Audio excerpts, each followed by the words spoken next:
Absolutamente.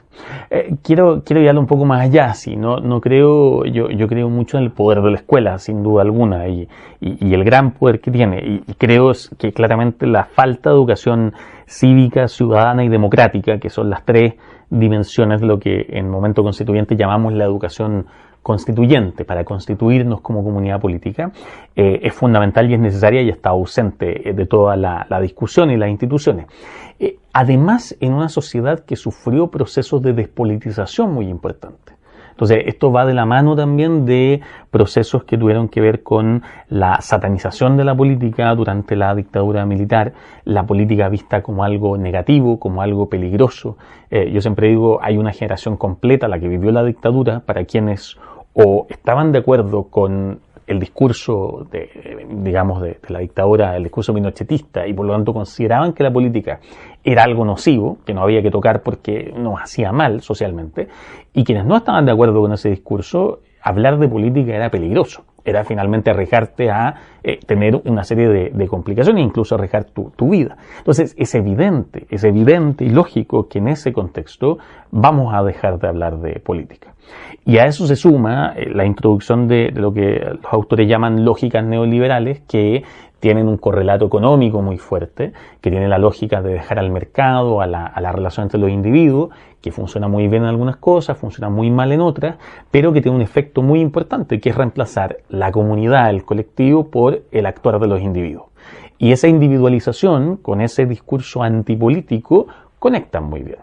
Y por lo tanto tenemos una generación que es quienes nos criamos en la década del 90, los que se criaron en la década del 2000, para qué decirlo, bueno, después de la década del 2010, que ya terminó también, que no tenemos quien nos enseñe de política. O sea, por eso creo que no es solo la falta en la escuela, es evidentemente un problema que falta en la escuela, pero además no está en ningún otro espacio. No hay otros espacios de socialización política porque han sido desarticulados.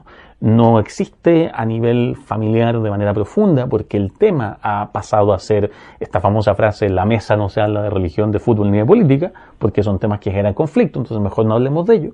Y por ende, ¿qué nos pasó? Que en un momento la política nos llegó. O sea, en el fondo el 2019 de nuevo fue eso. En los últimos años del 19 hoy día, nadie ha podido no hablar de política. Tú podías ignorar la política antes del 2019 cada vez con más dificultad. Del 2019 en adelante no hay ni una posibilidad. ¿Y con qué nos encontramos? Con que no sabemos hablar de eso, con que no tenemos conocimientos cívicos. Entonces no sabemos cómo funcionan temas tan simples como una constitución, como la formación de la ley, cosas que deberían ser básicas y que incluso quienes estudiamos estos temas nos dimos cuenta que no las sabíamos. No tenemos formación ciudadana, probablemente lo que más tenemos en los últimos años, eso irónicamente, pero no sabemos exactamente bien qué canales institucionales existen para participar, cómo hacer uso de ellos, y por lo tanto lo único que queda muchas veces para muchas personas son los canales extrainstitucionales, con las desventajas que eso tiene también, y claramente no tenemos una formación democrática que nos permita procesar el conflicto. Entonces, después de décadas ignorando el conflicto, nos encontramos con que ahora no lo podemos ignorar, y tú te das cuenta, y eso se ve en el debate público, en las redes sociales, en todos lados, que eso empobrece el debate e incluso lo convierte en una suerte de ya no de conflicto, sino que de enfrentamiento abierto, donde todo vale. Y ahí aparece la fake news, y ahí aparece la denostación del adversario. Entonces, sí y sí. O sea, creo para mí ahí es uno de los pilares fundamentales que explica dónde estamos hoy día también.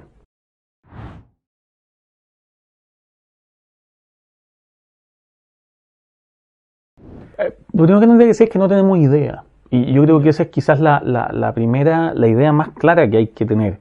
Es que no tenemos idea, porque no tenemos datos. Porque en el fondo tú tienes un plebiscito donde se incorporaron aproximadamente 5 millones nuevos de votantes. Se ha dicho muchas veces en Chile que Chile tenía una participación electoral alta hasta que vino el voto voluntario, luego decayó y luego ahora por voto obligatorio subió de nuevo.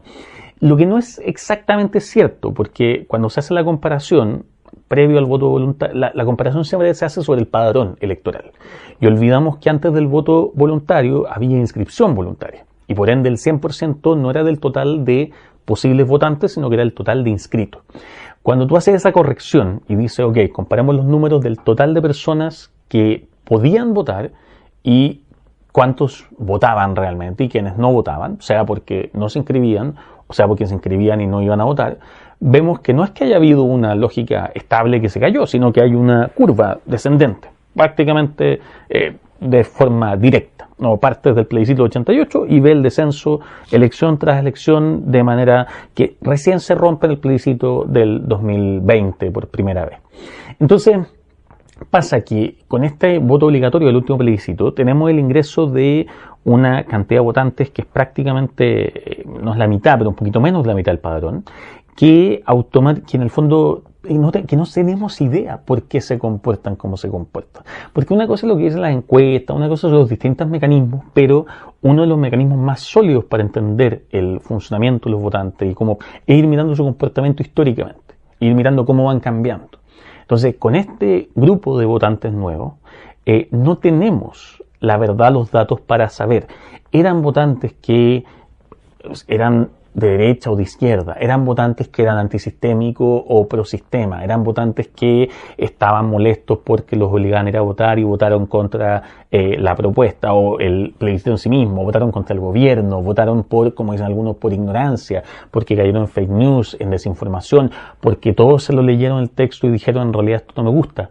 No tenemos idea. Entonces, creo que lo primero que hay que saber es tener esa claridad para efectos de tener mucho cuidado con quienes sin datos intentan llevarse la conclusión al lado que más les conviene. Entonces, no es casualidad que quienes tradicionalmente culpan de ignorancia el resultado del plebiscito sea, por supuesto, quienes apoyaban la opción perdedora. Y no es casualidad que quienes ahora culpan de cómo se llama, dicen que no, que en realidad la gente se manifestó prácticamente que frente a cada uno de los temas y por eso ahora hay que hacer las cosas de tal forma, son los que sacan más réditos con eso. Incluso hoy día líder político, digamos, animador de televisión, periodista, poeta, que es Christian Barken, digamos, tiene un par de columnas en el periódico que lo muestran muy bien, como una columna algunas semanas antes hablando sobre poco menos que la gente no iba a entender lo que leía en la Constitución y luego diciendo, bueno, aquí la gente se manifestó.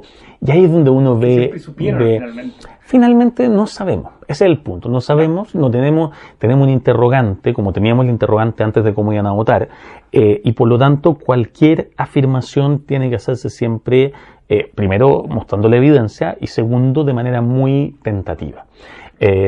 Porque todavía no tenemos esa opción. Sí sabemos que hay un mandato, y eso quizás hay que diferenciarlo, independiente del por qué, de cuál haya sido la razón, y eso también es muy importante, hay un mandato, plebiscito de un mandato que es que este texto se rechaza y por lo tanto eso realmente tiene que ser indiscutible, porque el otro peligro es abrir esta suerte de justificaciones para deslegitimar ciertas decisiones democráticas, lo que es otro camino muy, muy peligroso. O sea, lo que pasa es que yo diría que sobre todo hay una disputa sobre la memoria y la historia de un proceso. Hay que recordar que tanto la memoria como la historia se van construyendo en el camino, no son perfectas, no son prístinas, no reflejan tal cual lo que pasó, porque tiene que ver más bien con cómo nos relacionamos con lo que pasó, los seres humanos también, y con los medios y mecanismos que usamos para eso. Entonces, uno podría decir que de alguna forma lo que hemos visto en torno al evento 18 de octubre o al proceso estallido social, está todavía en juego la construcción de los significados de ese proceso. Y ahí ocurre un poco lo que yo llamo, parafraseando lo que ocurre con la conquista española de América, la leyenda negra y la leyenda rosa. La leyenda negra, que es la que ve esto como una suerte de cosas terribles que pasaron, de cosas que hay que evitar, una conciencia histórica muy crítica respecto a ese proceso. Y por otro lado, esta suerte de leyenda rosa del momento perfecto, de aquí todos nos unimos y de aquí salieran puras cosas maravillosas.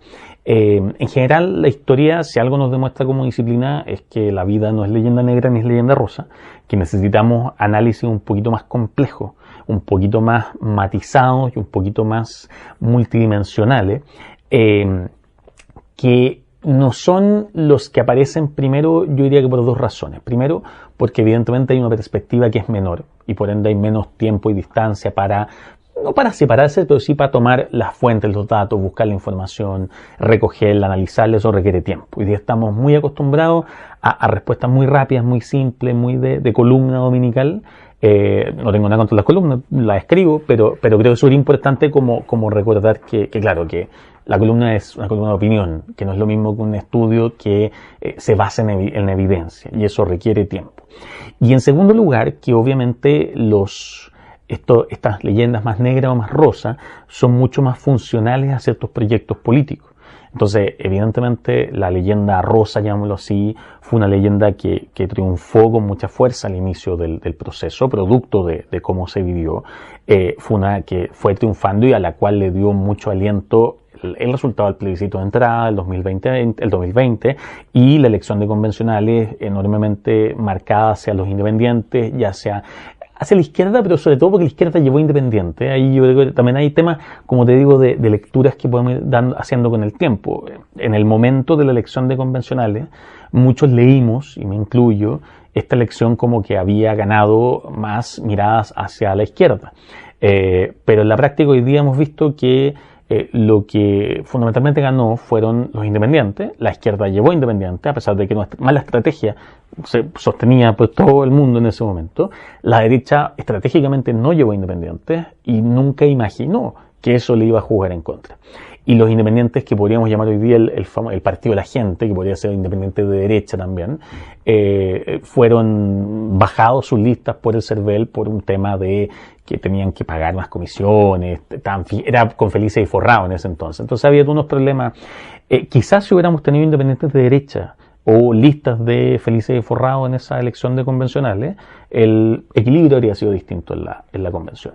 Pero nuevamente lo que ocurrió ahí y la lectura que hicimos de eso alimentó de nuevo una suerte de manera de mirar ese proceso y ese estallido. Y hoy día lo que estamos viendo es efectivamente que el triunfo del rechazo en el plebiscito de salida ha comenzado a alimentar la otra mirada. Y como hemos visto en estos días, o sea, el último octubre uno veía efectivamente como que había cambiado radicalmente, o sea, pasamos de la conmemoración, como si fuera un evento, una celebración, a una suerte de cuestión que hay que tapar con tierra, porque fue una locura de un grupo de personas, de los octubristas, y todo el cuento. Y de nuevo, un poco aquí la pelea es por dónde está el paréntesis.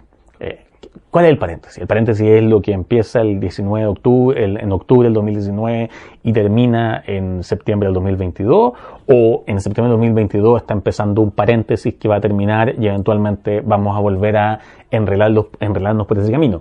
En parte esa respuesta está todavía por escribirse porque va a depender de los conflictos políticos.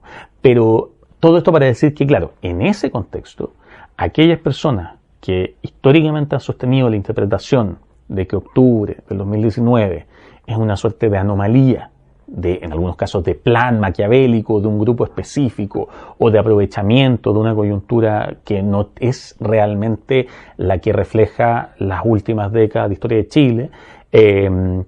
Claro, hoy día ven el escenario propicio para sostener con mucha más fuerza su tesis, para tener más presencia en esa propuesta y por lo tanto para encauzar la discusión política hacia ese camino. Y esta discusión política es súper relevante para efectos del proceso constituyente mismo, porque si octubre fue un paréntesis y si 2019 fue un paréntesis y en realidad no estaba todo tan terrible, sino que estaba todo súper bien y nos confundimos, tiene mucho menos sentido cambiar la Constitución, porque no hay pregunta. Yo estoy enormemente en desacuerdo con eso porque creo, como te decía, que hay una década, por lo menos una década previa, que te demuestra que no, o sea, el paréntesis, si fuera un paréntesis, ya estaba hablando de un paréntesis de 15 años, y eso no es un paréntesis en la historia, pero bueno.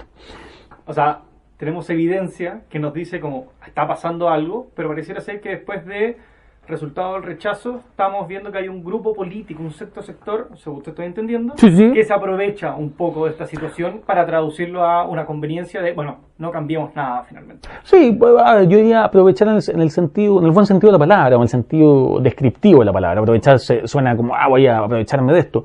Están, en el fondo, ven el escenario político que se genera, ven las posibilidades que tienen en ese escenario, y frente a eso la utilizan. Y hoy día, efectivamente, el 62% del rechazo le entrega un terreno fértil para poder defender y hacer avanzar su propuesta política, que es al mismo tiempo una propuesta histórica. La política y la historia van muy ligadas en ese sentido. La forma en cómo yo interpreto el pasado evidentemente afecta, y eso es lo que yo trabajo cuando hablo de conciencia histórica, la forma en cómo yo me relaciono con mi pasado y cómo lo interpreto afecta, por supuesto, la manera en cómo yo actúo políticamente en el presente. Si yo miro mi pasado como algo esplendoroso que me parece muy bien, en el presente probablemente voy a actuar de manera de conservar eso esplendoroso.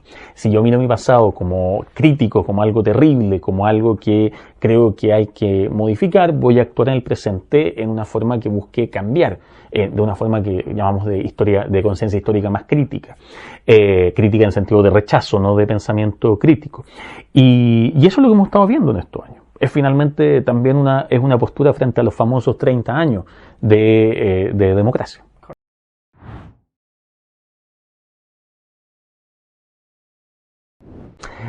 Yo personalmente creo que los mínimos comunes deberán ser los más amplios posibles, o sea, lo menos específicos posible. Creo que hay ciertos mínimos comunes que tienen que ver con la democracia, la defensa de los derechos humanos, y probablemente paremos de contar ahí. Creo que es un error tratar de establecer mínimos comunes que bajen a la especificidad de un sistema político, que bajen a la especificidad de que tiene que estar o no el Senado, porque justamente lo que hace esencialmente es decir que decisiones que forman parte de esta definición del pacto social están siendo predefinidas por otro organismo, que es el organismo del Congreso. En un momento en que el Congreso también carece de legitimidad, que los partidos políticos también carecen de legitimidad, que seguimos en la crisis, como decíamos, y esa es otra evidencia para mí de que esto no es un paréntesis, sino que estamos viviendo una crisis sistemática desatada desde 2019. Entonces creo ahí que lo que yo esperaría, no sé si es lo que va a pasar, porque la situación está compleja, pero lo que yo esperaría es que esos mínimos comunes fueran ojalá los más amplios posibles, y que vayan de la mano también de una suerte de no torpedeo al proceso posterior. Esa es la ventaja que tiene un mínimo común, que si los partidos políticos están todos de acuerdo, no vas a tener partidos políticos torpedeando un proceso que se basa en lo que ellos ya acordaron. Pero claro, mientras más amplio sea el mínimo común, más alguien puede decir después, no me gustó la forma en cómo se especificó.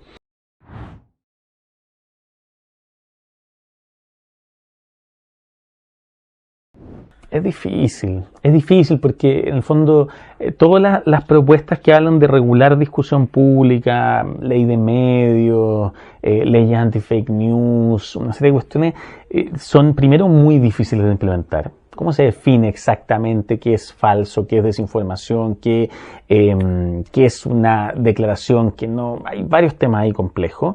Y por otro lado también son muy fácilmente instrumentalizables justamente para fines opuestos y antidemocráticos. Entonces, creo yo que hoy día en realidad lo que necesitamos es más que, y eso es que es algo que va en contra de nuestra cultura política, porque la cultura política chilena siempre tiende a funcionar mucho como problemáticas, prohibimos, establecemos limitaciones y nos ha ido bien dentro de eso. Subimos los límites de alcohol y la gente empezó a andar menos cura en las calles, subimos el tema, las restricciones del cigarro y la gente empezó a fumar menos, como que históricamente nos ha ido bien. Pero creo que en este tipo de situaciones, por los peligros que implican este tipo de medidas, probablemente necesitamos mucho más un trabajo no restrictivo de lo nocivo, sino que más bien que contribuya a lo productivo. Y ahí viene el punto. No creo que la solución sea hacer leyes de medio en el sentido restrictivo. Creo que la solución tiene que ver con fortalecer a nuevos medios, a otras voces, a medios públicos que tengan una responsabilidad pública más allá de lo que vende y lo que no vende. Creo que no tiene sentido penalizar las fake news, porque además me parece que es prácticamente imposible hoy día técnicamente hacerlo, pero sí creo que por lo mismo necesitamos que invertir en educación para que las personas podamos reconocer qué es una fake news, cómo enfrentarlo. Eso supone herramientas educacionales que tienen que ver con esta educación constituyente, de la que te hablaba hace un rato, de poder saber dónde contrastar la información, dónde poder encontrar otras fuentes, cómo evaluar esa información. Creo que ese es el único camino real y posible, y es un camino de largo alcance, y es un camino que requiere un montón de inversión y de recursos, pero honestamente creo que el único que, además de no ser peligroso, tiene alguna posibilidad real de éxito, porque los otros caminos siempre va a ir un paso más adelante esta suerte de acción nociva que nos pone en jaque constantemente.